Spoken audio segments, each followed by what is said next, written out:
Todos Somos Diseño presenta.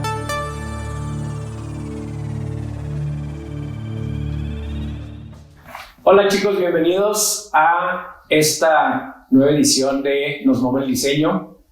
Estamos aquí en las instalaciones de Aendo, que nos están ayudando en la coproducción de esta nueva temporada, y nos acompaña Ash. Como ustedes ya saben, si recuerdan la temporada anterior, iniciamos de una forma muy abrupta antes de presentar a nuestro invitado con una pregunta de ¿qué es el diseño? ¿Qué es el diseño? El diseño es la profesión que usa la creatividad como una herramienta para desarrollar un producto, una propuesta gráfica, audiovisual. Entonces, sí, eso es el diseño para mí. Muy bien. Resumido y rápido. Todos tenemos y todos cambiamos luego de definición, ¿no? Nos preguntan depende un día y decimos, diseño es esto, y luego, diseño es esto. Sí, hay millones de conceptos, ¿no? O sea, yo he aprendido a lo largo de mi carrera a diferenciar como entre tres cosas. ¿Qué es ser creativo? O sea, ¿qué es la creatividad? ¿Qué es el ser creador? ¿Y qué es el ser diseñador? ¿No? Porque la creatividad es algo innato que todos tenemos y que lo utilizamos no necesariamente para producir cosas, ¿no? Lo utilizamos para, solventar una situación del día a día. Sí, es cualitativo. Exacto. El ser creador ya es aplicar la creatividad en hacer cosas, pero no necesariamente las cosas que hagas como creador son diseño, ¿sí? Porque el diseño para mí es como una profesión que utiliza la creatividad constantemente y encuentra diferentes caminos. Crear a veces es solo quiero crear y hago algo, aunque no sea una cuestión necesaria. El diseño tiene para mí como ese otro enfoque.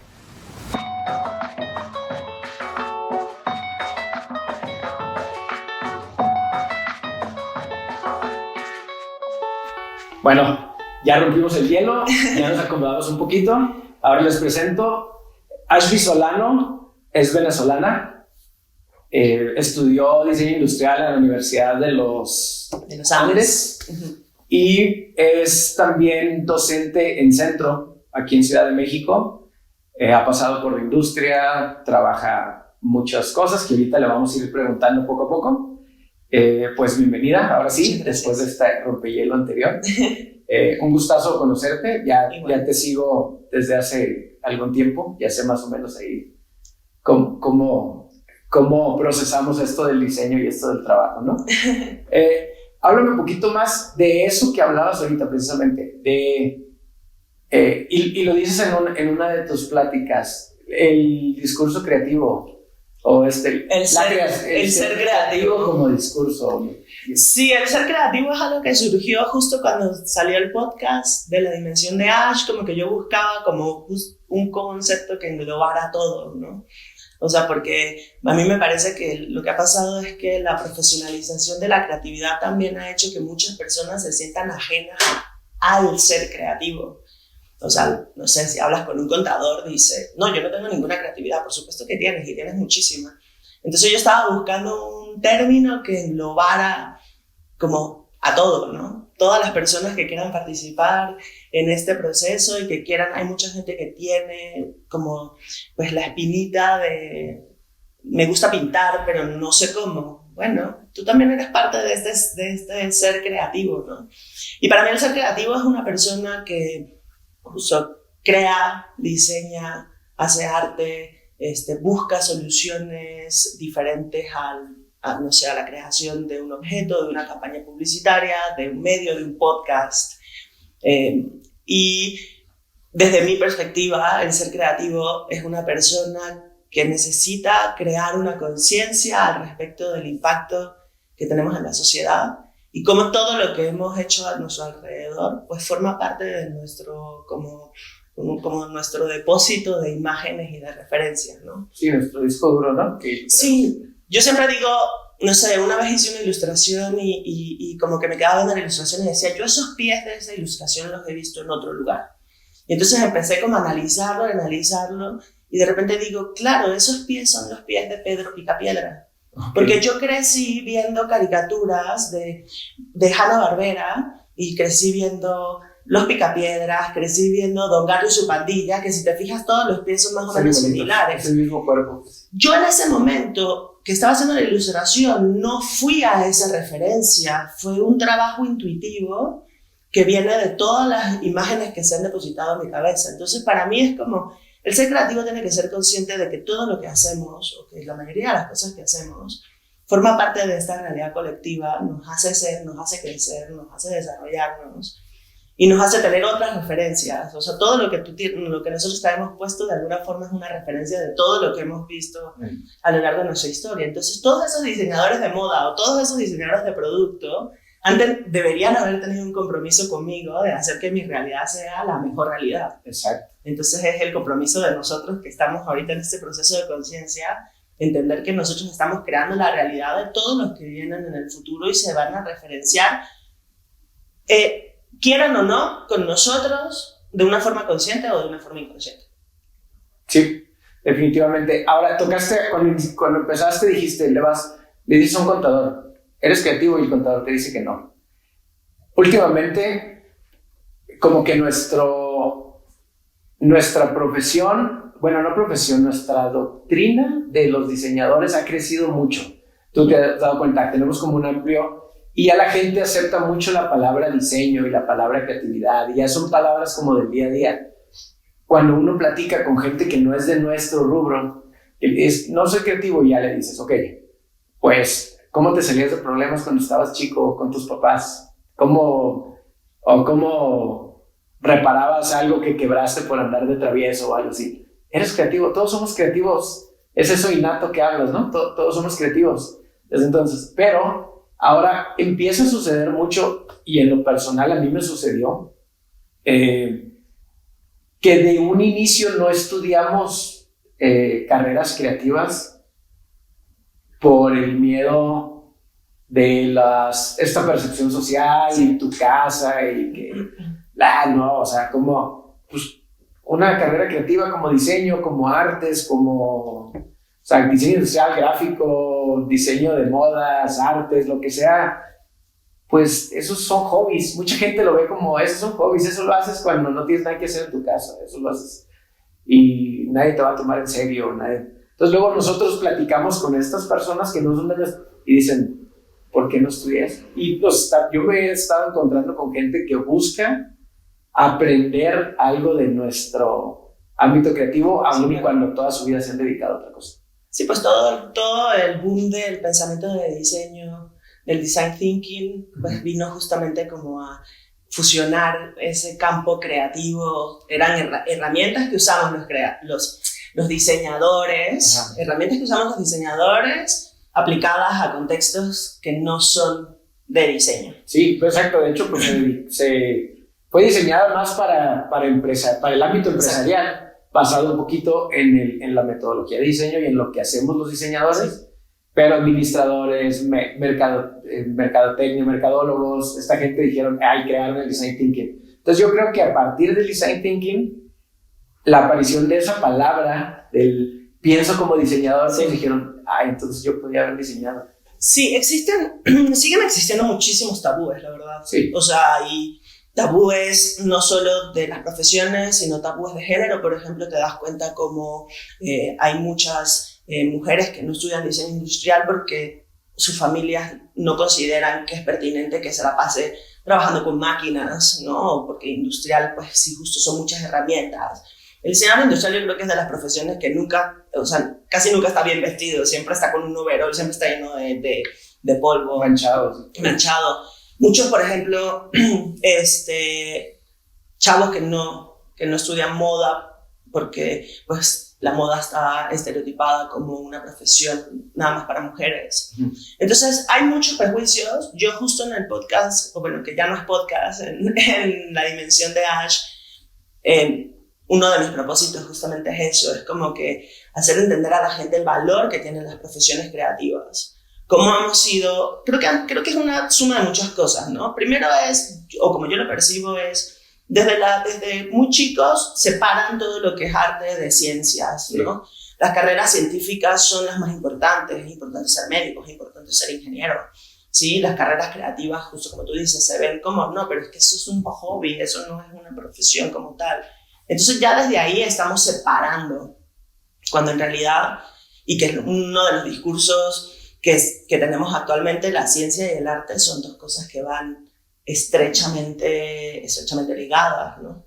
Luego, pues todo el tema social, hay gente que dice, sí, pero es que, ¿cómo vives de ser diseñador? Le digo, hay gente que también es médico y tampoco tiene cómo vivir. Tampoco tiene. Hay gente que es ingeniero, hay gente que tiene maestrías, doctorados, y no le saca, no ha tenido la oportunidad, no ha tenido el ímpetu, no sabe usar las herramientas, las tiene, pero no las sabe utilizar. O sea, hay una cantidad de variables y creo que ahorita la gente diga que estudiar una carrera creativa es nada más un hobby, que no vas a lucrar de eso. Ve la industria de los videojuegos. Sí. Y ayer justo tenía esa conversación con un amigo que me topé, que estábamos hablando de que una mamá me dijo una vez, mi hijo tiene todas las ganas de estudiar cosas de videojuegos y simplemente a mí no me parece. Yo sé que tú no vas a estar de acuerdo. Y le digo, ¿por qué no? No, es que estar en la industria del videojuego es el estereotipo, es un vago. Y la industria del videojuego es una de las más cotizadas en la actualidad. De hecho, el jugador profesional de videojuegos, los esports ahorita es donde más tienes forma de ganar. Digo, todo lo digital, todo lo que sea streaming, todo lo que sea, o sea, volverte bueno en una plataforma digital, ya sea creando contenido o jugando un juego, son las carreras que vienen. Digo, en cuanto a sustento económico. No que sean las carreras más importantes, pero sí son, claro, sí son carreras donde tienes la oportunidad de generar un buen ingreso. Y son carreras que están siendo impulsadas por la misma sociedad, ¿no? Porque hay una moda general, a la gente le gustan los videojuegos, el acceso a internet también. O sea, como que también es como, si ser diseñador de videojuegos hubiera sido hace 20 años, tal vez no hubiera tenido el boom que tiene ahorita, pero ahorita también las tecnologías y la sociedad están más preparadas para recibirlo. Como tú dices, ya la gente viene hablando de diseño, ya el diseño no es algo tan abstracto. O sea, imagínate, en la universidad yo estudié diseño industrial y cuando me iba a graduar, mi proyecto era un proyecto de empaque. Uh-huh. Y en ese momento la discusión era, empaque no es diseño industrial, empaque es diseño gráfico. ¿Por qué? Digo, bueno, te estoy hablando de hace 20 años. En ese momento la visión era las profesiones creativas especializadas. Tú eres diseñador industrial y tu rubro de trabajo es este.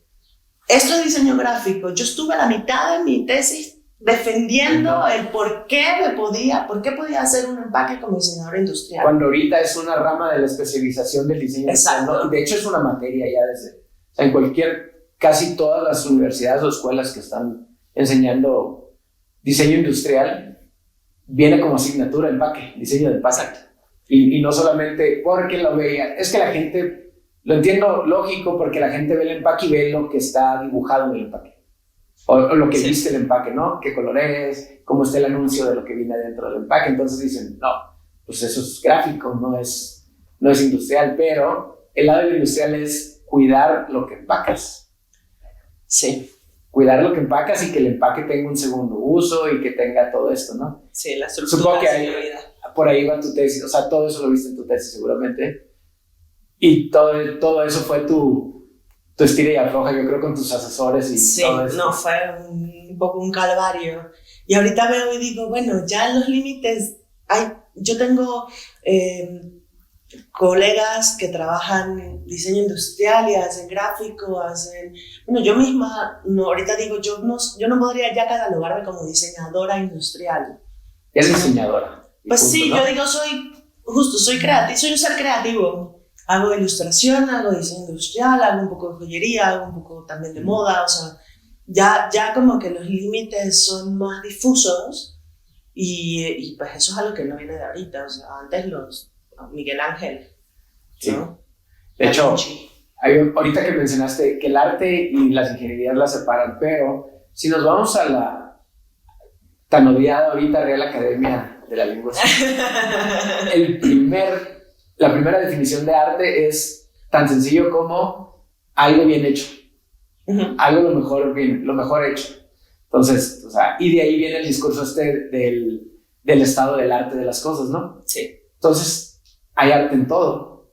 Entonces, ¿por qué se venía manejando tanto el discurso anterior de el arte y la ingeniería no se mezclan, el arte y las ciencias exactas no se mezclan, cuando sabemos que luego nos vamos a música y es puras matemáticas, ¿no? La música y todo esto. Entonces, creo que sí, o sea, no estar peleadas con ciertas palabras en nuestros discursos hoy en día ha ayudado a esta apertura, que me lleva ahorita a un buen tema que a lo mejor ¿El diseño industrial está más apegado a las ingenierías o a las humanidades? Oh. Yo creo que tiene de todo un poco. Y yo siempre digo, para mí, yo no quería estudiar diseño industrial, es una anécdota muy interesante. Yo quería realmente era estudiar diseño gráfico. Ajá. Y ahora no me arrepiento para nada. Reprobaba materias de materiales y procesos en la universidad. No las reprobaba, pero me iba muy mal. Era de las materias que me iba más mal.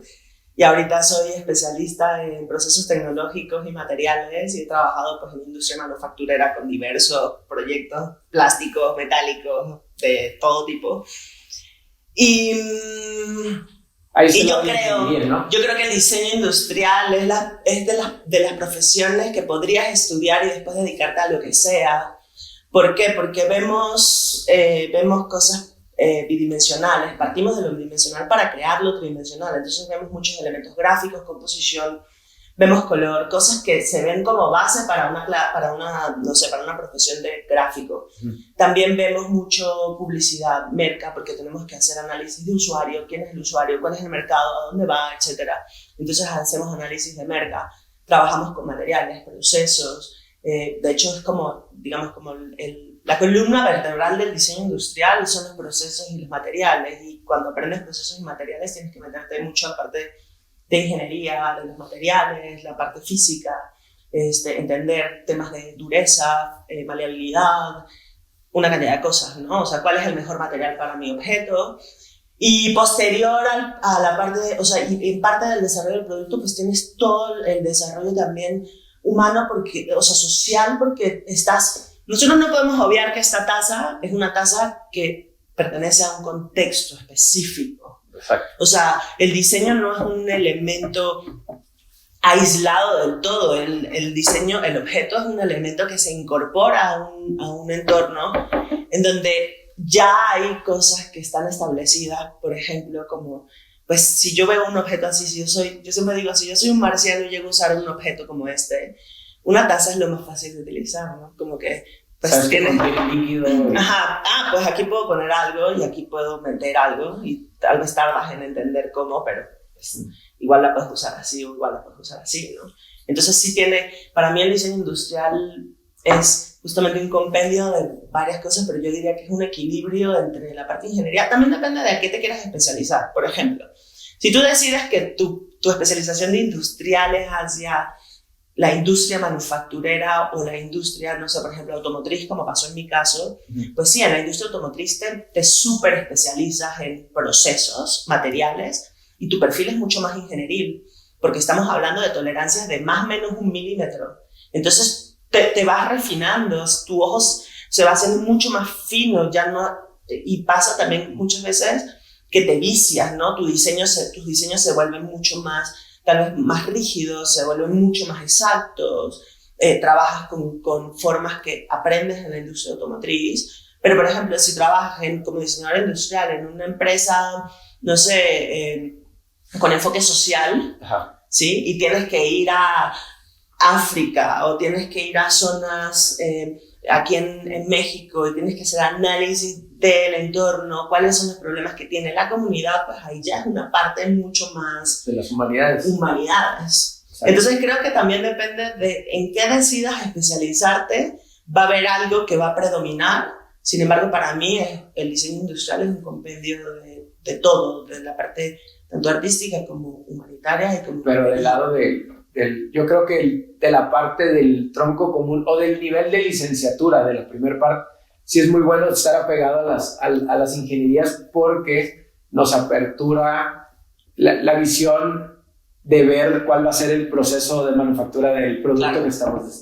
Ya al llegar a la especialización, pues yo creo que sí es un árbol esto, ¿no? No son ni siquiera 2 caminos, ¿no? Como dice Raquel, o sea, es un árbol extensísimo, porque hay diseñadores industriales solamente desarrollando materiales que no diseñan nada de producto, o sea, nada más Sí. desarrollan el material, ¿no? Ujú. Y hay diseñadores industriales que no les importa cómo se va a construir, ellos hacen el concepto Sí. y luego se lo pasan a alguien más, ¿no? Entonces sí es muy bueno esto y sí se me hace que... Quería ver, ahorita que tocaste ese punto de que tú has estado en la industria manufacturera y todo esto, entonces has vivido las necesidades y tal vez has podido identificar,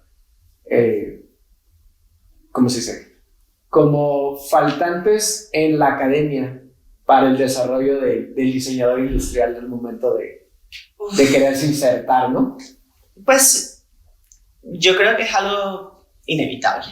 O sea, Cualquier carrera va a tener hoyos. pasa, y después de que empecé a trabajar en la academia, pues pasa también que pues los planes de estudio se desarrollan, pero pues obviamente va pasando tiempo y ese tiempo en el que no sé, por ejemplo, un diseñador que empieza el primer semestre sale en el 8º semestre con ese plan de estudios, pues en realidad podríamos decir incluso que sale con un plan de estudio caduco, porque entendiendo cómo se mueve la tecnología ahorita y cómo se mueven los procesos y cómo se mueve el mundo, lo que tú planteaste en primer semestre, pues ya cuando llegas al 4º año, pues en realidad ya es algo que no es necesariamente tan actual.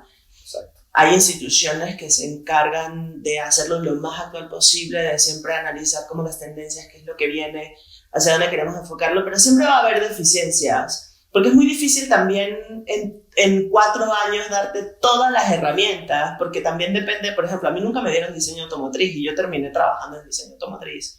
Obviamente cuando empecé ahí decía no tengo nada, no me enseñaron nada, pero en realidad yo creo que lo que la universidad te enseña más bien es a hacer, y que es como el enfoque que yo siempre tengo, es la universidad te enseña a ser minucioso con el proceso. Okay. Y si tú eres minucioso con el proceso, no importa el brief que metas o no importa el input que tú metas, la salida siempre va a ser una salida buena, en teoría, porque ya tienes un proceso. O sea, la universidad te enseña a hacer las cosas de forma muy repetida, siempre en el proceso, aunque los enfoques sean diferentes, con el objetivo de que cuando tú sales como profesional, tu proceso sea lo más rápido posible. ¿Sí? Y tu proceso ya sea automático, ya no tengas que pensarlo. Cuando tú te pones a diseñar algo en la vida profesional, no estás pensando, voy a hacer el análisis de usuario, voy a hacer esto, voy a hacer aquello. No, lo haces automático. Entonces, para mí la universidad no necesariamente te tiene que enseñar como el contenido específico o las herramientas específicas que vas a utilizar, te da un panorama general y te aprende a ser minucioso en tu proceso creativo para que no importa lo que tú hagas después, tengas las herramientas para poder decir, mira, aquí me falta esto, o incluso tengas la capacidad de poder diagnosticarte y decir, yo no soy bueno en esto, necesito conseguir a alguien. Para eso también te ayuda la universidad. A veces a mí me llegan alumnos, es que no sé cómo hacer eso, pero ¿para qué necesitas solucionar eso? Okay. Concéntrate en todo esto y delega esto a otra persona. Sí, delégale esto a un especialista. ¿Para qué necesitas para qué tú necesitas diseñar un tornillo si hay empresas hiper especializadas que te venden 5,000 tornillos? Herraje y tornillo, todo esto. Que creo que también ese es un tabú de la creatividad, que es pensar que nos van a dar una hoja en blanco y que vamos a llegar con la capacidad de hacer lo que sea. Hay muchos elementos. Eso te iba a decir. Un amor-odio o un plus-contra a la vez del lado creativo es que se alimenta el ego. Se alimenta mucho el ego, se alimenta mucho, es que es mi diseño, yo lo controlo. Es que, ok, tú eres especialista en tornillos, pero déjame decirte cómo quiero que sea el tornillo. En lugar, es muy difícil decir, diséñame el tornillo para este brazo. Diséñame el tornillo para esta bicicleta, lo que sea. No, es que yo quiero que los tornillos sean así, porque el momento de hacer, el estar haber generado un diseño, digo, depende también depende de la personalidad de la persona, ¿no? Pero hay creativos que son como que la forma general son muy volumétricos. Y aunque le pueden delegar a todo el mundo que haga lo que va a generar el volumen. Pero hay creativos que son muy minuciosos. Es que yo quiero que en lugar de que sea octagonal la cabeza de mi tornillo, quiero que sea, no sé, pentagonal. Pero para eso no existen ni llaves para apretarlo, lo que sea. No, pero es que mi diseño es así. ¿Qué pasa con ese? Porque sucede, digo, supongo que tú lo has visto y en ocasiones creo que se ve más, entre más joven sea el diseñador, luego se ve más, ¿no? Sí, claro. O en los ejercicios académicos se ve un montón así como que, no, pero, o sea, deja tu idea de cambiar todas las cosas y sé más integral, o sea, sé transdisciplinario, ¿no? O sea, deja que entren los demás, pero ¿cómo logras, bueno, cómo ayudas para que... Mira, yo creo que todo es válido. Porque también es válido decir, bueno, pero todo el mundo ha hecho la taza con el asa y yo pues ya decidí que ya no quiero hacer tazas con asa. Pues ese es mi trabajo creativo también, encontrar otras formas. Y si Elon Musk no se estuviera planteando ir a Marte, tal vez nadie se lo estaría planteando, ¿no? Y es una cosa que es como de que, pero ¿por qué estás invirtiendo tiempo en hacer algo que, o sea, si estamos bien así como estamos, ¿para qué desarrollar algo nuevo, no? Yo creo que es un trabajo muy delicado, o sea, como el diseñador tiene un trabajo que yo pienso que es como titiritero, ¿no? O sea, tienes que saber cuándo puedes jalar de ahí y cuándo no. Y eso también te lo da, justo como tú dices, la experiencia. ¿Por qué? Porque hay veces en las que sí es necesario que decidas cambiar todo desde cero y hay veces en las que no es necesario. Por ejemplo, en la industria pasa mucho que de repente tú dices, bueno, llegas a diseñar una silla, pero resulta que el empresario o el dueño de la fábrica ya tiene 200 asientos hechos. No los va a tirar a la basura. Entonces tu trabajo es cómo tomo los elementos que existen y creo algo diferente a partir de esos elementos, ¿sí? Como cuando tienes, por ejemplo, en la industria electrónica se utiliza mucho, pues si produces 200 tipos de objetos diferentes y tienes un tornillo, pues usas ese mismo tornillo para muchos productos con el objetivo de aminorar gastos, etc. Entonces, que tú digas, voy a cambiar el tornillo, es como, es que no solo vas a cambiar el tornillo, vas a cambiar toda una infraestructura que ya está, vas a cambiar el tornillo, el proveedor, tenemos que tener más stock de material, hay más posibilidad de que alguien se equivoque y ponga el tornillo que no es. O sea, cuando estandarizamos, que es como el principio un poco del diseño industrial, cuando estandarizamos evitamos una cantidad de problemas, pero no siempre es necesario estandarizar. Entonces creo que ahí es como, depende mucho del proyecto. O sea, hay veces que hay un proyecto que yo pienso como cuando hago asesorías, es como, tienes todo abierto, haz lo que quieras. Y hay proyectos en los que no, a ver, enfócate y más bien invierte tu tiempo en desarrollar esta parte del proyecto y el resto del proyecto lo traes con cosas que existan. Exacto. Entonces es un juego. Sí, es como... Justo tienes que generar como el conocimiento para saber, lo que tienes que generar la capacidad de saber cuándo puedes hacerlo desde cero y cuándo debes tomar elementos que existan. Es como hacer un collage o hacer una imagen desde cero, ¿no? Creo que por ahí entra tu concepto que has manejado de la energía creativa.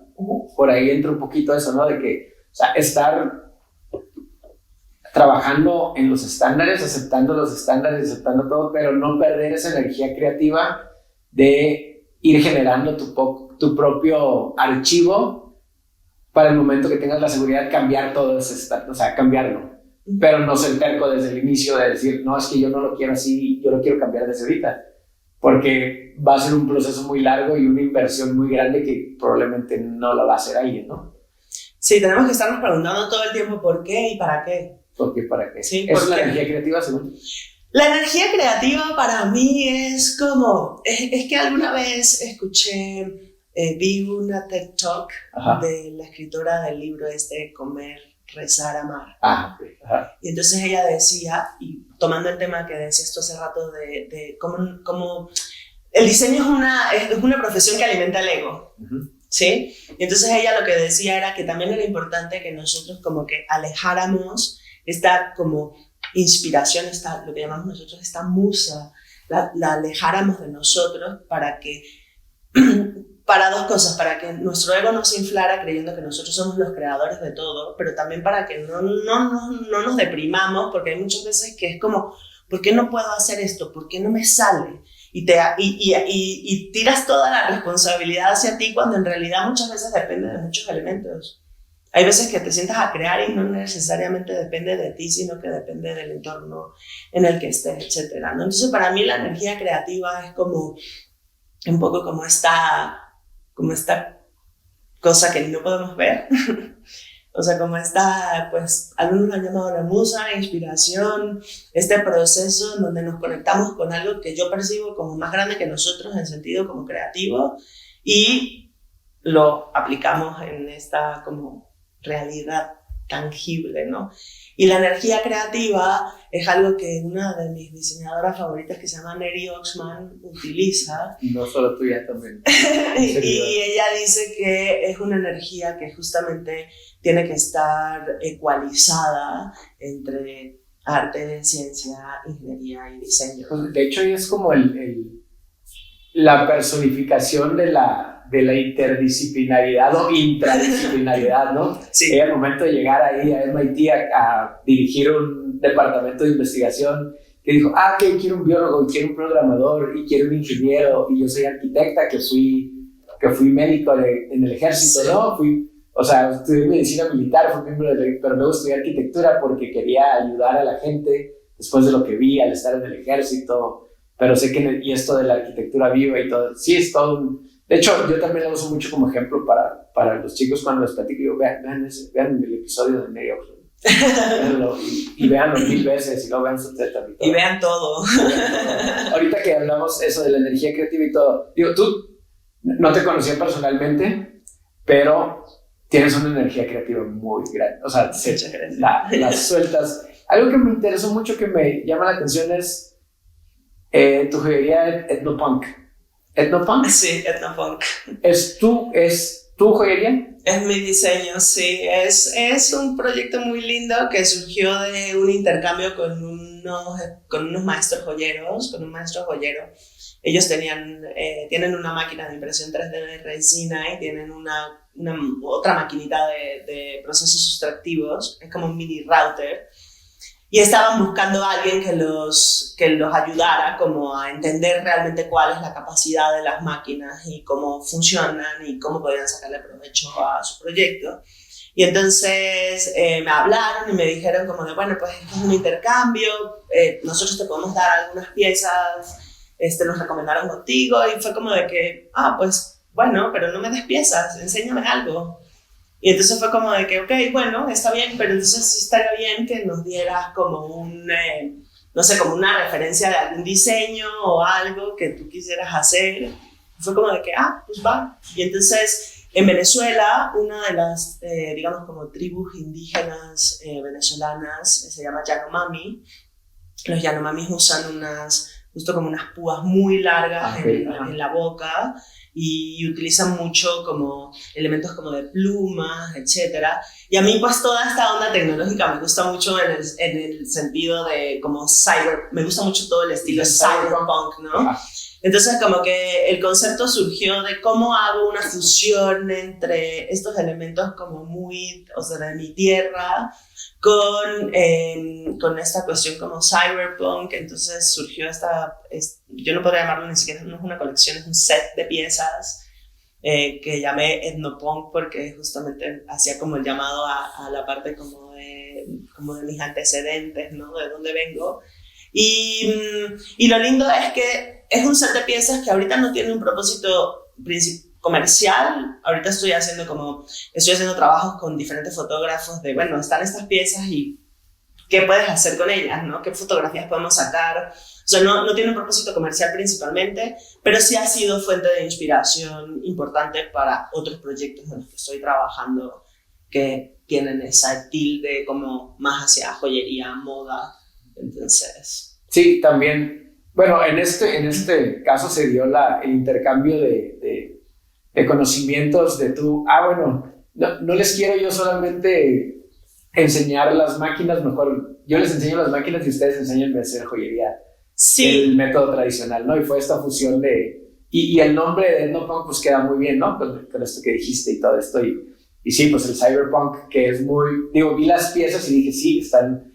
Pero sí están, o sea, sí tiene el etno ahí, sí tiene... No es cyberpunk porque no está tan maquinista.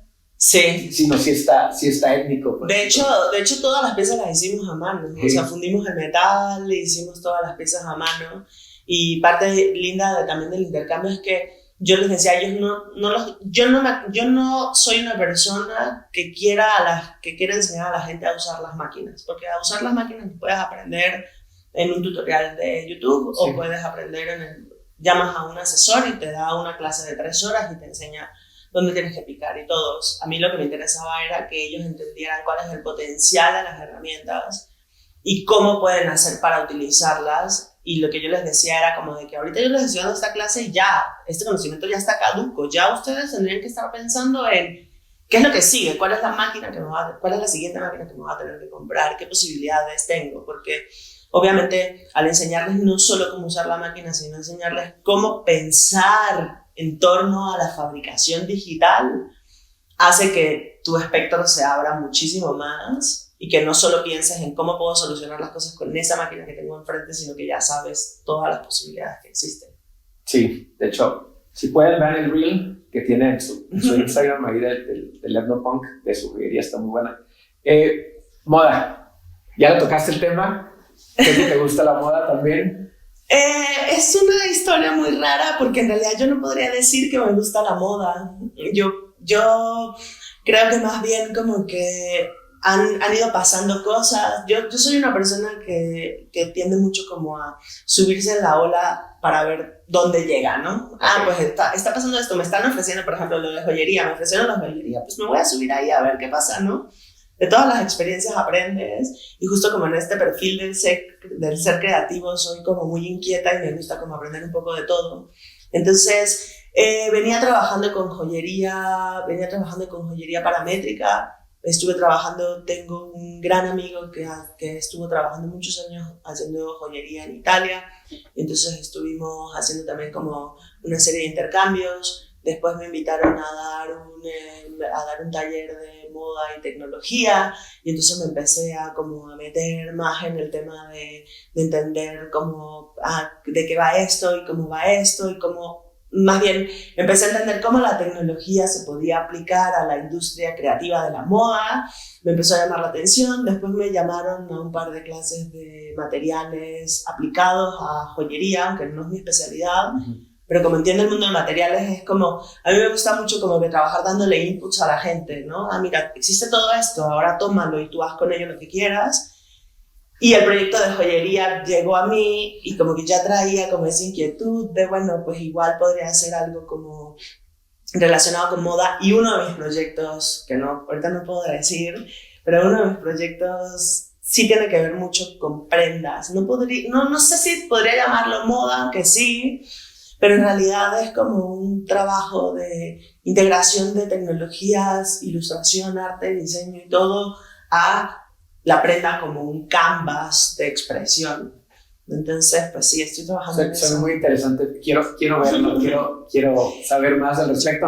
No nos cuentes el secreto, pero digo, ya fuera de cámaras y todo lo que... Sí, seguro. Lo que pasa es que me interesa eso y tu lado muy, muy pegado a la tecnología, que uh-huh. Siempre está en tu discurso la tecnología. Sí. Y ahorita hay una tendencia en la moda que se llama techwear. Sí.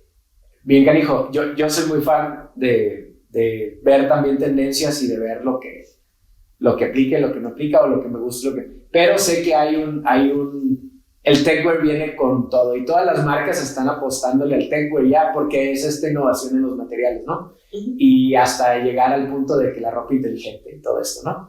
Entonces el techwear está muy suave, hay marcas como, los grandes ya lo están metiendo, de hecho por ejemplo Nike con sus de hecho se llaman Space Hippie, Okay. Un calzado así que está todo como con techwear pero con reciclado, el 4 de Adidas. Hay una marca, creo que es alemana si no me equivoco, que se llama Riot Division, no sé si por ahí la he estopado, te la recomiendo, que el techwear viene bien canijo, ¿no? Y saber esto qué onda con los materiales para vestirlos y que te ayuden.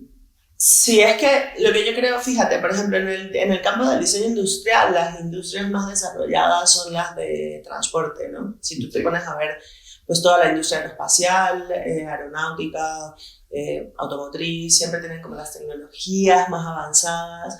Y a mí me parece que en el campo, digamos, general, creativo, la industria de la moda es una de las industrias que tiene más potencial porque es la más vista, es la más como tangible, ¿no? Entonces la tecnología en la industria de la moda ha tenido muchísimo impacto en tanto procesos creativos, softwares desarrollados para que tú puedas diseñar tus prendas, softwares especializados para diseño, por ejemplo, de joyería. Hay mucha tecnología para los procesos creativos de la moda. También hay mucha tecnología aplicada a materiales inteligentes, a materiales reactivos, a todo lo que es wearable technology, ¿no? O sea, hay mucho dinero invertido en... Ahorita, justo uno de los proyectos que tengo es un podcast que estoy haciendo con un colega creativo que está en Miami, que va a estar enfocado a noticias de creatividad y tecnología, y eso nos va a dar el parteagua para empezar a hablar. Y ahorita justo acabamos de grabar el episodio de los Google Glasses, ¿no? Bueno, de los Google Glasses no, de los de Ray-Ban. De los Ray-Ban Y Facebook. Entonces hay mucha inversión en parte como de wearable, y aparte de eso, en la sección de comercialización también hay mucha tecnología, o sea, todo lo que viene de aplicaciones VR y AR para que te puedas, no sé, por ejemplo, ver los tintes de cabello, ¿no? Con filtros. Toda la ropa tecnológica. Sí, la realidad aumentada, ¿no? Toda la realidad aumentada para probarte zapatos, para probarte ropa, los espejos inteligentes, pero también la realidad virtual. Por ejemplo, hay un software que se utiliza para crear las prendas que vas a utilizar en la fiesta virtual a la que vas a ir. Porque entonces ya el tema es que la industria de la moda a nivel tecnológico, desde mi perspectiva, tal vez es algo como súper específico, pero a mí me parece que la industria de la moda es la que tiene más potencial para migrar al metaverso, ¿sí? Sin tanta complicación, ¿no? Pues de hecho hay marcas haciendo modelos de sus prendas en NFT.